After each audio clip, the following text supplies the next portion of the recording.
Hello and welcome to C News and My TV. मैं हूं लता शर्मा आपके साथ और आप देख रहे हैं कोरोना अफेक्ट्स ये शो। इस शो में जैसे कि आप देखते हैं हम आपके सामने कई सारे स्पेशल इंटरव्यूज़ लाते हैं कि कोरोना वायरस और लॉकडाउन के चलते लोगों पे क्या क्या अफेक्ट हुआ है, कैसे उनके बिजनेस और प्रोफेशन या फिर कोई डॉक्टर हो तो उनके ऊपर क्या इम्पैक्ट पड़ा है इस कोरोना वायरस और लॉकडाउन के चलते। इसलिए आज मैं आई हूँ मन स्वास्थ्य इस हॉस्पिटल के मेन डॉक्टर जिनका नाम है चारुदत्त कुलकर्णी। ये है एक साइकेट्रिस्ट और हमारे लाइफ में साइकेट्रिस्ट जो है वो बहुत ही ज़्यादा इंपॉर्टेंस रखते हैं बिकॉज हमारे लाइफ में अप्स एंड डाउन्स होते रहते हैं। कुछ ऐसी ट्रेजेडीज़ हो जाती हैं जब हमारा मानसिक संतुलन जो है वो बिगड़ जाता है, जिसकी वजह से डिप्रेशन में इंसान चले जाता है, एंजाइटी होता है, नींद नहीं आती है और बहुत कुछ मेंटल प्रॉब्लम्स हो जाती हैं। तो इसीलिए मिस्टर चारुदत्त जो डॉक्टर हैं हमारे साथ, वो आज हमें कई सारी इन्फॉर्मेशन देने वाले हैं। तो फर्स्ट ऑफ ऑल सर मैं आपका बहुत ही बहुत स्वागत करती हूँ कि आप हमें आज इन्फॉर्मेशन देंगे कि जो पेशेंट्स हैं उनके ऊपर क्या बीत रही है इस कोरोना वायरस और लॉकडाउन के चलते और आप एज अ डॉक्टर क्या फेस कर रहे हैं। तो सर पहले तो मैं आपसे पूछना चाहूँगी कि आपको जो क्लिनिक है, हॉस्पिटल है, वो बंद तो नहीं हुआ रहेगा? जी नहीं, बिल्कुल नहीं, बंद तो हम कर ही नहीं सकते। राइट सर, क्योंकि हम इसेंशियल सर्विसेज में आते हैं तो हम बंद नहीं कर सकते। जी सर। और जो पेशेंट्स हैं सर, अभी फिलहाल मुझे नहीं पता बिकॉज मैंने ऐसी बातें सुनी है और हम देख भी रहे हैं न्यूज़ में कि लॉकडाउन के चलते कई सारे पेशेंट्स, कई सारे लोग जो हैं वो पेशेंट्स बन जा रहे हैं। बराबर, डिप्रेशन हो रहा है, एंजाइटी हो रही है। इसके बारे में आप क्या कहना चाहेंगे? सपनों में भी सोचा नहीं था कि ऐसा लॉकडाउन करके कुछ रहता है या 2-2 महीना घर में रहना पड़ेगा और महामारी आएगी। तो मेरे लाइफ टाइम में महामारी के बारे में तो सबको पता था, लेकिन मेरे लाइफ टाइम में महामारी आएगी ये किसी ने नहीं सोचा था। Right sir. तो इसके लिए इससे डील कैसा करने का शुरू में थोड़ा मजाक लगा, लेकिन बाद में जैसा उसका गांभीर्य पता चलने लगा तब एंग्जाइटी लोगों में एंग्जाइटी बढ़ने लगी जी। और जो पहले से पेशेंट थे उनके लिए तो काफ़ी दिक्कतें बढ़ गई क्योंकि वो यहाँ तक आ नहीं सकते थे, उनको मेडिसिन सप्लाई नहीं हो रहे थे, वो उनको मेडिसिन से ड्रॉप आउट होने की वजह से ब्रेक थ्रू एंग्जाइटी आ रही थी, उनके सिम्टम्स वापस बढ़ रहे थे। तो काफ़ी कुछ केओस का सामना हमने भी फेस किए, हम जो एग्जिस्टिंग पेशेंट्स हैं उनके बारे में। मैं आप लोगों को बताना चाहती हूँ कि सर ने कहा कि जो पेशेंट्स हैं उनके ऊपर उनके यहाँ पे जो दवाइयाँ हैं वो सप्लाई नहीं हो रही है। वो इसी वजह से क्योंकि इस डॉक्टर के जो पेशेंट्स हैं वो सिर्फ सांगली में नहीं बल्कि मीरज है, कोल्हापुर है, कर्नाटका है, जो सांगली के आजू बाजू के एरियाज़ हैं वहाँ से वो पेशेंट्स आते हैं। इस वजह से उनके तक वो जो दवाइयाँ हैं सप्लाई नहीं हो रही हैं। सो सर मैं आपसे ये पूछना चाहती हूँ कि जैसे कि आपने कहा कि जो पेशेंट्स हैं वो कहीं बाहर से आते हैं और आपके अंदर आप उनको ऑब्जर्व करते हैं, फिर उनकी मेडिसिन देते हैं, लेकिन अब इस लॉकडाउन के चलते आपने कुछ ऐसे नोटिस किया है कि पेशेंट्स जो है वो बढ़ गए हैं डिप्रेशन और एंजाइटी के मैटर में? पेशेंट्स बढ़ गए हैं और जो पेशेंट है उनकी एंग्जाइटी भी बढ़ गई है जी। ओवरऑल पेशेंट का नंबर भी अभी धीरे धीरे बढ़ेगा जैसे जैसे पेशेंट के लोगों के रिसोर्सेस उनको पता चलने लगेगा कि वो रिसोर्स उनके अवेलेबल रिसोर्स के साथ कोप अप नहीं कर पा रहे या आने वाली समस्याएं उनके रिसोर्सेस के या उनकी क्षमता से बाहर जा रही है। ऐसा जैसे जैसे उनको अंदाज़ा आते जाएगा वैसे वैसे ये एंग्जाइटी और डिप्रेशन का जो ओवरऑल परसेंटेज है वो तो बढ़ने वाला है। सर एज अ डॉक्टर मैं आपसे पूछना चाहूँगी कि जो डिप्रेशन और एंजाइटी होता है वो इंसान के अंदर कब आता है? वो ऐसी जो बीमारी है वो कब प्रोड्यूस होती है?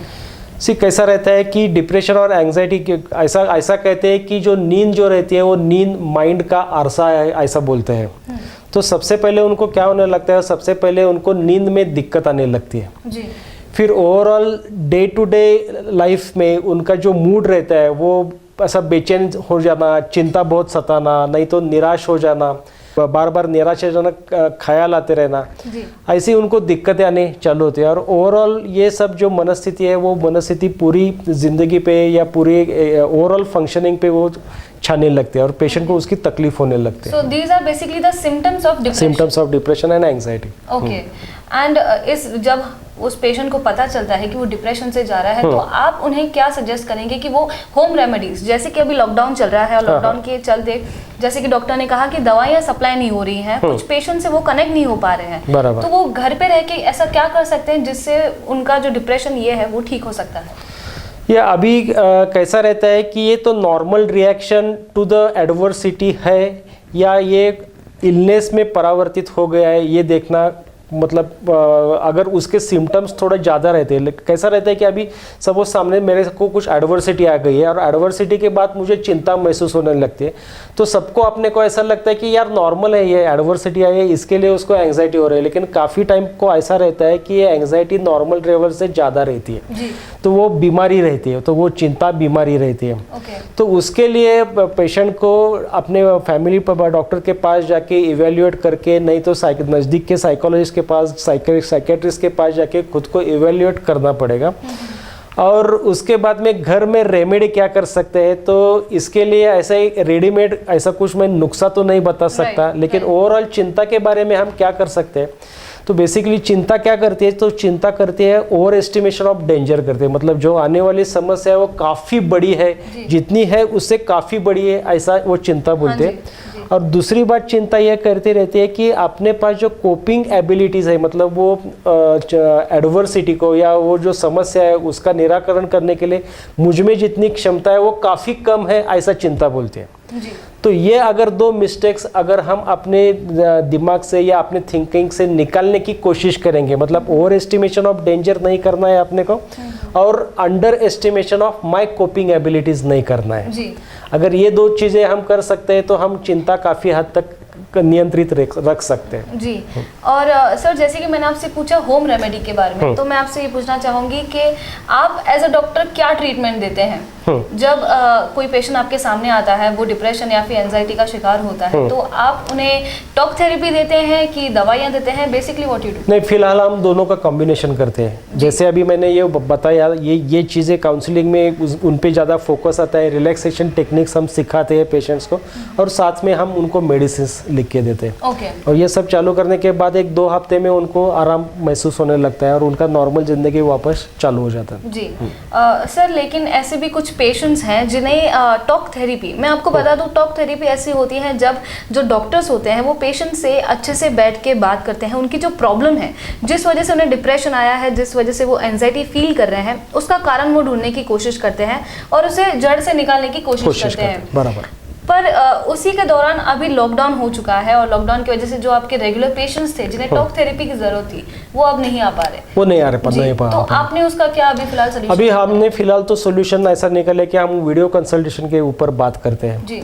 पहले शुरू में हमने ऑडियो कंसल्टेशन मतलब खाली टेलीफोनिक सर्विस देखने की कोशिश की, लेकिन जो कनेक्ट हमको क्या रहता है कि पेशेंट के साथ आई टू आई कांटेक्ट इंपॉर्टेंट रहता है, पेशेंट का अफेक्ट देखना, पेशेंट के हाव भाव देखना हमारे लिए काफ़ी इंपॉर्टेंट रहता है। तो हमको ये पता चला अभी ये ध्यान में आ गया है कि सिर्फ टेलीफोनिक कॉन्वर्सेशन के बजाय अगर हम वीडियो कंसल्टेशन करते हैं तो ज़्यादा असरदार हो सकते हैं, तो हमने वीडियो कंसल्टेशन की सुविधा भी चालू कर दी है। ओके। एंड सर इसका रिस्पांस कैसा है? काफ़ी अच्छा रिस्पांस है, क्योंकि अभी लॉकडाउन की वजह से दूर दूर के पेशेंट तो नहीं पहुंच पा रहे इधर, लेकिन वीडियो कंसल्टेशन पे हम पूर्व निर्धारित समय पे उनको बात कर सकते हैं, उनके साथ बात कर सकते हैं, काउंसलिंग कर सकते हैं और उनके यहाँ के मेडिकल शॉप्स में जो मेडिसिन अवेलेबल है उसमें हम उनकी मेडिसिन एडजस्ट करके दे रहे हैं फिलहाल जी। सर मैं आपसे ये भी पूछना चाहती हूँ कि लॉकडाउन के चलते कई सारे पेशेंट्स कह सकते हैं हम, बिकॉज वो डिप्रेशन और एंजाइटी से जा रहे हैं, तो उन्हें सुसाइडल थॉट्स आ रहे हैं और हमने ऐसा नोटिस भी किया है, कई सारे ऐसे जाने माने लोग हैं बॉलीवुड में हैं, उन्होंने सुसाइड कर दिया है बहुत ही कम एज में, बिकॉज वो डिप्रेशन में थे, उनके पास काम नहीं था, उनके पास इनकम नहीं थी, इसी वजह से उन्होंने सुसाइड कर दिया। सो सर इसके बारे में आप क्या कहना चाहेंगे? ये एडवर्सिटी आने के बाद डिप्रेशन आता है। डिप्रेशन में कैसा आता है कि मैं खराब हूँ, मेरा पूरा जग खराब है और मेरा भविष्य भी खराब है। सुसाइड के चांसेस कब बढ़ जाते हैं कि जब पेशेंट के दिमाग में मेरा भविष्य खराब हो गया है, देयर इज़ नो होप, जो आशा जब खत्म हो जाती है तब पेशेंट ये सुसाइड के बारे में सोचता है। जनरली कैसा रहता है कि सुसाइड करने के पहले कोई भी आदमी 80% ऑफ द टाइम्स आदमी अपने परिवारजनों को, अपने मित्रजनों को कुछ ना कुछ तरीके से सूचित करता रहता है कि यार मेरे को हिंट्स देता रहता है कि यार मेरे को तकलीफ मेरे को सहन नहीं हो रही है, या तेरे साथ में ये मेरी लास्ट की मीटिंग है, अभी तुम संभाल लेना, अभी मैं ज़्यादा नहीं रहूँगा, ऐसे कुछ ना कुछ हिंट्स देते रहते हैं।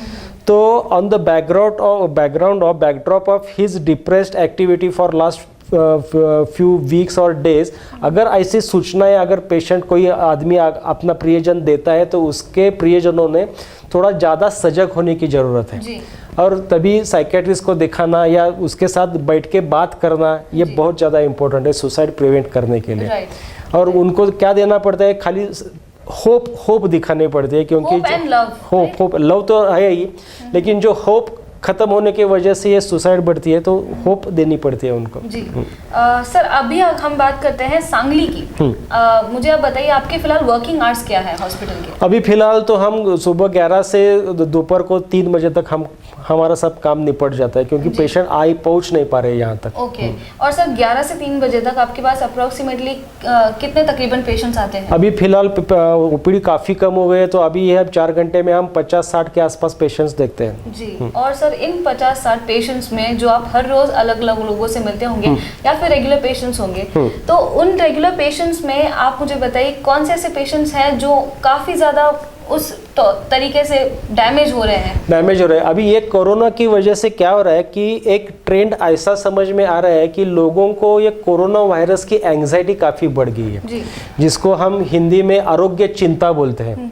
तो ये मुझे कोरोना होएगा क्या, मुझे फीवर आया है, मुझे कफ आ रहा है क्या, तो ये आरोग्य चिंता अभी काफ़ी बढ़ रही है। जी। ओके। सो अभी हम बात कर रहे हैं, आप जैसे कि हमारा इंटरव्यू देख रहे हैं डॉक्टर चारू दत्त से, और इनसे हम जो साइकोलॉजिकल हमारे ऊपर अफेक्ट हो रहा है लॉकडाउन के चलते, लेकिन इसके बारे में और भी डिस्कशन हम करेंगे। फिलहाल हम लेते हैं ब्रेक, आप कहीं मत जाइएगा।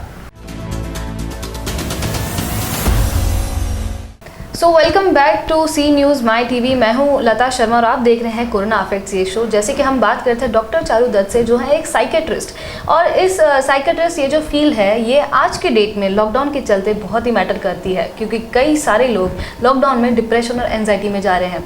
तो सर जैसे कि मैंने आपसे एक सवाल पूछा था कि हमारे सांगली में ऐसे कितने सारे लोग हैं जो सुसाइडल थॉट्स जिन्हें आ रहे हैं, जो काफ़ी ज़्यादा डैमेज हो रहे हैं, लेकिन उसी बीच आपकी जो सर अभी हम आते हैं कि आप एज अ डॉक्टर क्या आपने इन 3 महीनों में फेस किया है, प्रॉब्लम्स क्या फेस की हैं आपने? अभी ये फिलहाल ज़्यादा ट्रेंड जो है जो कोरोना एंग्जाइटी जो जिसको बोलते हैं कि कोरोना हुआ नहीं है लेकिन मुझे कोरोना होएगा या मुझे कोरोना हो गया है, ये डर काफ़ी लोगों में अभी लोग महसूस करने लगे हैं। उसको हम हेल्थ एंग्जाइटी बोलते हैं या कोरोना एंग्जाइटी बोलते हैं। तो उनके सिम्टम्स क्या रहते हैं कि बार बार खुद को चेक करते रहते हैं कि मुझे कुछ हुआ है क्या, मुझे खांसी आ रही है क्या, मुझे जुकाम हुआ है क्या, मुझे फीवर आया है क्या। बार बार वो डॉक्टर के पास जाते हैं और मुझे कोरोना तो नहीं है ये चेक करते रहते हैं।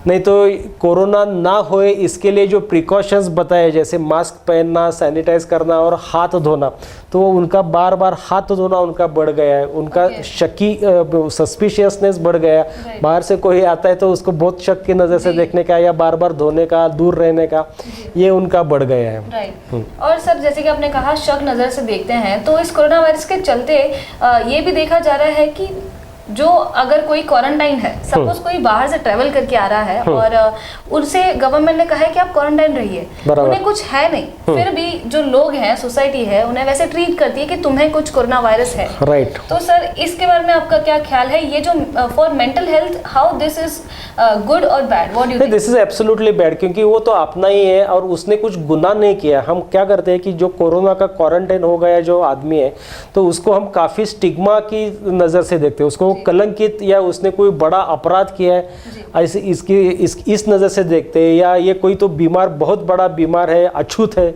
इस नज़र से देखते हैं। ऐसा देखने की ज़रूरत नहीं है। तो ये भी सरकार भी अपने क्या कर रही है कि फिजिकल डिस्टेंस बना के रख के इमोशनल डिस्टेंस मिटाने की कोशिश कीजिए। तो ये हिसाब से हमको उनको ट्रीट करना है। और क्वारंटाइन में जो रहते हैं उन्होंने भी अननेसेसरीली गिल्ट लेने की कोई ज़रूरत है नहीं, क्योंकि वो जानबूझ के जाके उन्होंने कोरोना वायरस को जाके टच नहीं किया, उनको भी अननोइंगली कोरोना वायरस ने अफेक्ट किया है। तो इस हिसाब से हमको अपनी साइकोलॉजी बना के रखना है जी। और सर जैसे कि पहले मैंने आपसे सवाल पूछा था कि फिलहाल आप एज अ डॉक्टर क्या फेस कर रहे हो प्रॉब्लम्स, बिकॉज ऐसे देखा जा रहा है कि कई सारे डॉक्टर्स के पास अभी, जैसे कि मैं आपको डेंटिस्ट का एग्जांपल देती हूँ, वो they can not work right, बराबर से बिकॉज उनके पास गाइडलाइंस आई गई हैं कि जो स्वॉब्स होते हैं और फिर जो सलाइवास होते हैं वो काफी डेंजरस रहते हैं। बट देन आपके पास प्रिविलेज है कि आप पेशेंट्स को ट्रीट कर रहे हो, राइट, बट देन फिर भी कुछ ना कुछ प्रॉब्लम फेस की रहेगी। हमको प्रॉब्लम ये आ रही है जो एक्यूट पेशेंट्स रहते हैं कि जिनको मॉडिफाइड ईसीटीज की ट्रीटमेंट लगती है। मॉडिफाइड ईसीटीज मतलब क्या रहता है कि जिसको ओल्ड ज़माने में जिसको शॉक ट्रीटमेंट बोलते थे, तो अभी शॉक ट्रीटमेंट तो अभी नहीं देते हैं हम लोग, लेकिन क्या करते हैं वो इलेक्ट्रोकन्वल्सिव थेरेपी देने के लिए हमको पेशेंट को एनेस्थेशिया देना पड़ता है। लेकिन ये एनेस्थेशिया में क्या होता है कि एरोजोल जनरेट होते हैं। ये एनेस्थेशिया देने के बाद पेशेंट को हमको अम्बू बैग से वेंटिलेट मतलब कृत्रिम श्वासोश्वास देना पड़ता है। तो उसमें एरोजोल जनरेट होते हैं और वो एरोजोल से वायरस का स्प्रेड होने के चांसेस बहुत ज़्यादा है। तो उसके लिए क्या करने का है ये अब तक तय नहीं हुआ है। ना एनेस्थेशियोलॉजिस्ट ने पूरा ऐसा 100% सोल्यूशन निकाला है, ना हम साइकियाट्रिस्ट लोग कुछ उसमें 100% सोल्यूशन नहीं निकाल पा रहे। तो अभी फिलहाल एक्सट्रीमली पेशेंट सुसाइडल है या बहुत ही पेशेंट वायलेंट है तो ही रिस्क लेके हम ये ट्रीटमेंट कर रहे हैं।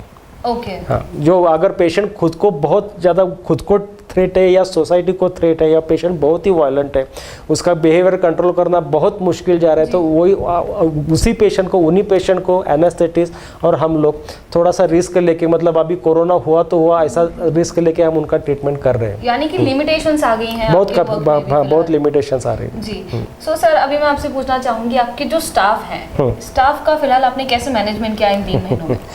अभी कैसा है कि स्टाफ मेरा पुराना जैसे मैंने प्रैक्टिस चालू की थी तब से मेरा स्टाफ मेरे पास है। तो हमारी स्ट्रेटेजी ये है कि जो डॉक्टर का होएगा वही स्टाफ का होएगा।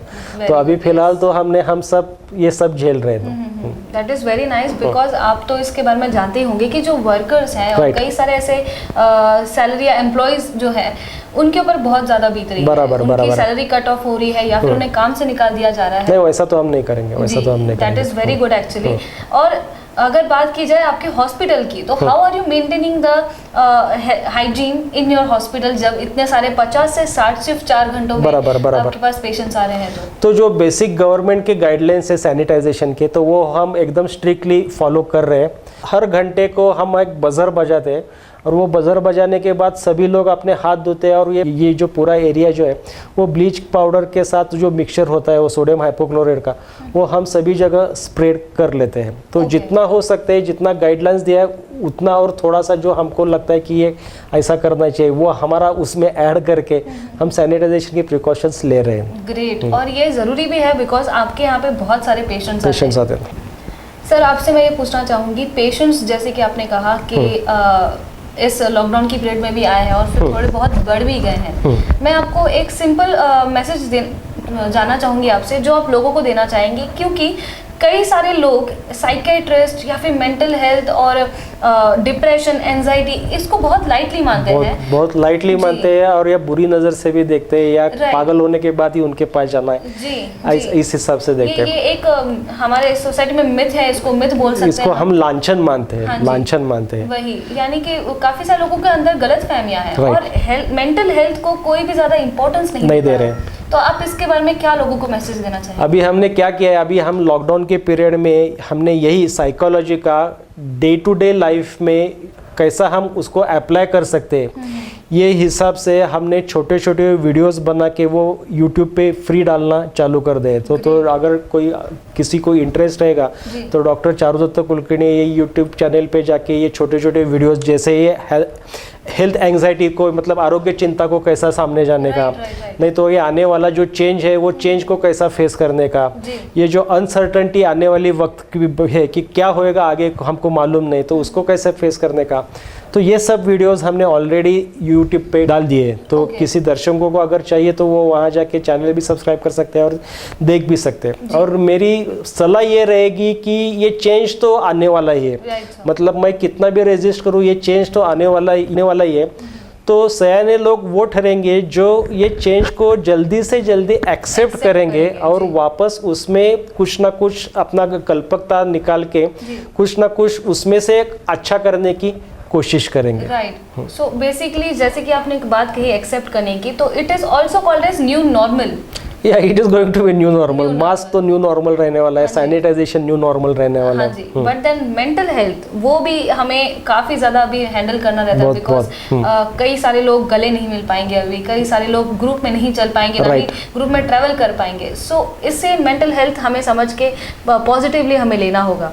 सर मैं आपसे एक और बात जानना चाहूंगी, जो हमारे लोग हैं आज लॉकडाउन में चलते, जो जिंदगी में कभी भी इतना टाइम घर पे नहीं बैठे, बराबर, और वो आज घर पे बैठे हैं और वो काफी कुछ फील कर रहे हैं कि मुझे बाहर जाना है, ये करना है, वो करना है, उनको आप क्या मैसेज देना चाहेंगे? उनको हम मैसेज यही देना चाहते हैं कि अभी थोड़ा सा धीरज रखिए, और अगर ये लॉकडाउन का आगे ये 30 तारीख को ख़त्म होएगा या बढ़ेगा अपने को कुछ मालूम नहीं है। अगर ख़त्म होता है तो जो गवर्नमेंट ने जो गाइडलाइंस दिए है वो फॉलो करने हैं। हमको होता क्या है कि हम एक 2-3 बार बोर हो के थोड़ा सा डेयरिंग करके देखते हैं। मतलब अभी सरकार ने बोला है कि बाहर मत जाओ, मैं 2-3 बार बाहर जाके आता और मुझे ये पता चलता है कि यार ये 2-3 बार बाहर गए तो मुझे कुछ नहीं हुआ, तो मेरा डेयरिंग बढ़ जाता है। उसको हम बोलते हैं कि पॉजिटिव बायस बन जाता है कि मेरे को कुछ नहीं हो सकता। तो ऐसा रिस्क मत लीजिए, जो गाइडलाइंस है वो गाइडलाइंस फॉलो करते रहिए और सोशल डिस्टेंसिंग मेंटेन कीजिए, बार बार हाथ धोते रहिए, और ये आने वाले चेंजेस के लिए उसको सामना करने के लिए आप मन से तैयार रहिए, आपकी स्ट्रेटेजीज तैयार रखिए। सर सांगली मीडिया कम्युनिकेशन के बारे में क्या कहना चाहेंगे आप?